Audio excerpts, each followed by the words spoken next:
plus important pour nous en interne dans l'équipe et ce qui nous fait vibrer que au final nos clients. Donc on apporte une solution tout simplement, on met un coût à côté d'un autre et on leur dit bah voilà, regardez ces deux coûts-là et nous c'est moins cher.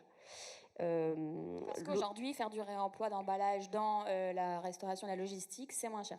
Ouais, nous on arrive avec notre type d'emballage, effectivement, comme je dis, c'est des grosses caisses réemployables, à être moins cher que la plupart des emballages. Ça, c'est un autre frein, c'est que effectivement, il y a certains emballages qui restent encore très peu chers aujourd'hui, notamment des cartons. Et donc tout l'enjeu aussi, c'est de dire, bah, ça augmente, hein, clairement, les prix des cartons. Dans les dernières années, ça a explosé.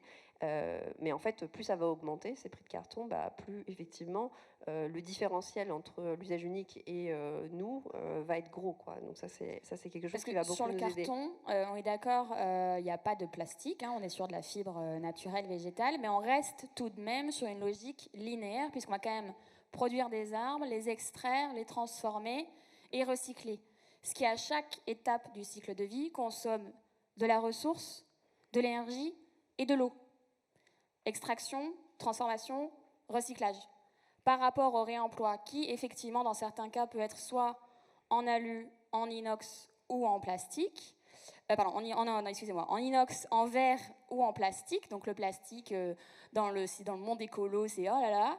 En fait, de quel plastique parlons-nous, comment il est produit, comment il est utilisé, et effectivement, quelle fin de vie. Tous les plastiques ne sont pas recyclables du tout. On a un gros problème avec le plastique, c'est qu'il y en a trop. Il faut effectivement réduire le nombre de fibres plastiques sur le marché, mais il y a des plastiques aujourd'hui qu'on connaît très bien, qui ont une durée de vie qui est très longue et qui sont effectivement très recyclables, contrairement à des parfois fibres végétales qui sont effectivement plus naturelles, mais qui n'ont qu'un cycle de vie.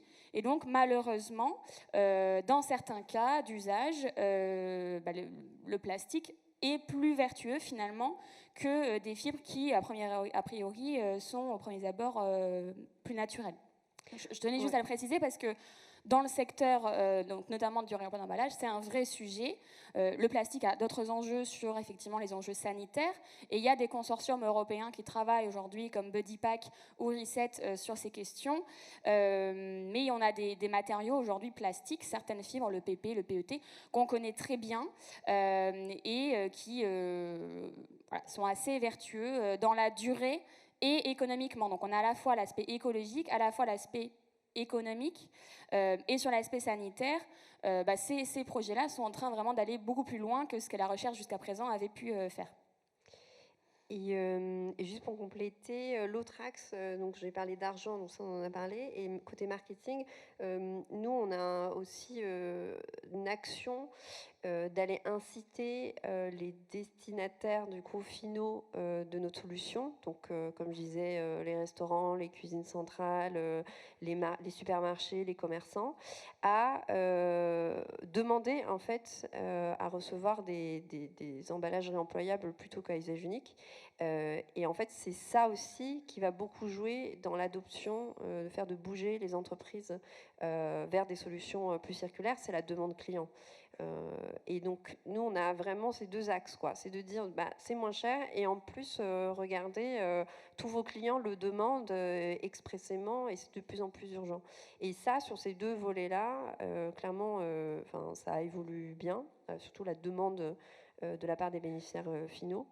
Et nous, c'est comme ça vraiment qu'on arrive à avancer. On ne compte pas sur la loi. Enfin, comme disait Lucas, il y a une REP sur l'emballage ménager. Ça n'a pas beaucoup fait bouger les choses. Nous, il y a des REP qui arrivent là très imminemment sur les emballages logistiques. C'est super parce qu'on sent que ça fait bouger les choses maintenant. Mais moi, je prends justement tous les retours d'expérience sur les autres types de déchets et où il y a eu effectivement une petite montée super, on a une loi, etc. Et après, le soufflet retombe. Donc, nous, on se dit, si le soufflet ne retombe pas, tant mieux. Mais en tout cas, on est plutôt pas en attente voilà, de ce que la loi et les REP peuvent apporter. Et on continue sur justement le modèle. On répond un peu à ce qu'attendent aujourd'hui les entreprises. Et on n'attend pas quelque chose qui va potentiellement arriver comme la réglementation. Bah, the best money is one of the customers, hein. Donc là, le time is running. Je vais vous demander la petite dernière phrase, soit l'idée clé qu'on doit retenir, en fait, des enjeux, mais surtout, moi, j'aime bien parler solutions. Si vous aviez une baguette magique, ou alors votre best reco aux autres entrepreneurs qui sont dans la salle. Il y a aussi beaucoup de financeurs en fonds propres, mais pas que, dans cette salle. Quel serait un peu votre souhait? Parce que c'est vrai qu'on l'a dit, tant dans les startups industrielles que dans les startups de services, finalement, d'avoir des fonds d'investissement qui pourraient être, par exemple, sur 8 à 10 ans, voire qu'on appelle evergreen. Donc vraiment, avec un accompagnement dans la durée et peut-être des TRI un peu moins importants, mais je pense que j'ai échangé avec beaucoup d'entrepreneurs, ils sont prêts à revoir aussi les valorisations de leur société, si ça leur permet d'aller jusqu'au bout du projet. En fait, il vaut mieux avoir un projet qui est un peu moins valorisé, mais qui est encore là, que de plus avoir de projet qui est super bien valorisé. Donc, quel est un peu le mot de la fin, chacun, que vous voudriez partager? Alors moi, je voulais faire un appel à tous ceux qui sont ici.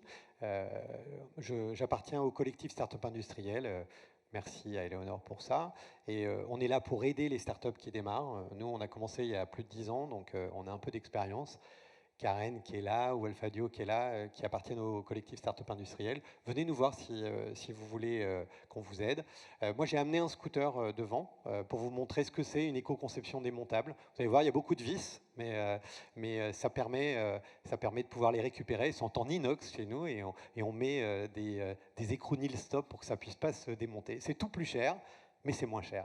Parce que c'est ça la solution. Et pour la petite info, et c'est important, un scooter électrique Mobion, ça coûte 41 € hors taxe par mois, maintenance comprise. C'est-à-dire que c'est moins cher qu'un vélo. Voilà, termine là-dessus. Lucas? Un mot de la fin, écoutez, je pense qu'on a beaucoup parlé là de freins, de problèmes qu'on vit. En fait, il ne faut pas oublier que l'économie circulaire, ça reste une opportunité incroyable.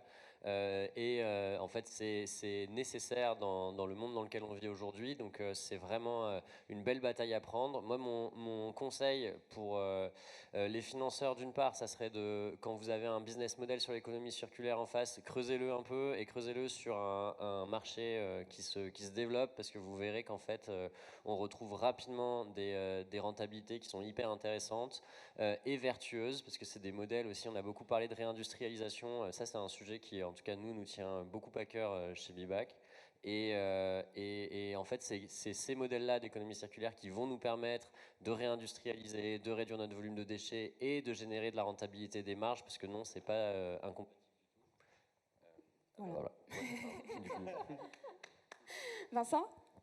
Ouais, moi je voulais revenir juste vite fait sur ce que disait tout à l'heure Christian, c'est-à-dire que les subventions vont pas sans fonds propres.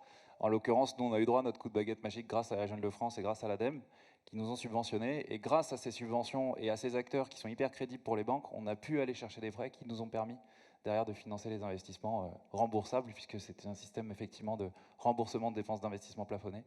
Mais voilà, donc pour tous les entrepreneurs qui se lancent, il est possible effectivement avec des partenaires, en l'occurrence qui ont une grande crédibilité, d'aller chercher des prêts bancaires et du coup de ne pas diluer son capital, ce qui est notre cas en l'occurrence, on est totalement en fonds propres aujourd'hui chez Muto. Donc merci à l'ADEME et à la région de France. Voilà. Chou. Ouais, moi, le message, ça serait effectivement aussi aux entrepreneurs, l'économie circulaire.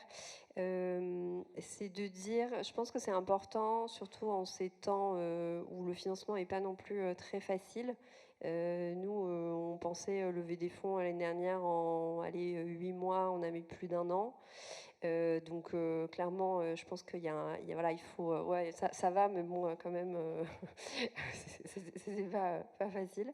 Et du coup, de se lancer avec un modèle économique quand même assez robuste dès le début, d'avoir une belle visibilité sur les financements très rapidement, et avoir une visibilité aussi sur la rentabilité rapidement, parce que clairement, je pense que on est de plus en plus vers ce type de modèle et c'est ceux qui vont survivre, vu que les temps sont longs, comme je le disais. Donc il faut anticiper ces temps longs et réfléchir dès le début à quelque chose de robuste. Et donc, vous, chez Pan de Bac, mais je crois aussi chez Bibac, vous avez développé une activité de conseil justement pour faire rentrer du cash à court terme. en attendant de pouvoir développer le business en lui-même. Ouais, effectivement, c'était un peu l'idée de départ de cette activité-là. Aujourd'hui, c'est bien au-delà, on est bien au-delà de ça, sur cette activité. Mais oui, il faut savoir être résilient, il faut savoir pivoter quand il faut. Nous, l'activité de conseil, on l'a lancée pendant le Covid, où en fait, on n'a plus eu un seul bac qui circulait du tout, du jour au lendemain. Et donc là, c'était, voilà, il fallait prendre une décision rapidement. Qu'est-ce qu'on fait? On attend, on lance une autre activité en parallèle, on teste des choses. Donc effectivement, il faut penser à son modèle, mais il faut aussi savoir le changer quand il faut. Ouais. Super, merci à tous les quatre. Donc on constate quand même que l'enjeu du financement, juste pour faire la petite conclusion quand même, c'est important. Le financement, c'est clé, mais il y a plusieurs outils de financement. Il y a effectivement le financement en fonds propres, qui là aussi a toute une déclinaison. Il y a les financements non dilutifs, et que peut-être des groupes de travail, de réflexion sur comment financer les enjeux sur du long terme, du passage à l'échelle, de l'économie circulaire pour les solutions de services ou les solutions industrielles qui aussi ont chacune leur spécificité, et peut-être une piste de réflexion à tous. Merci beaucoup.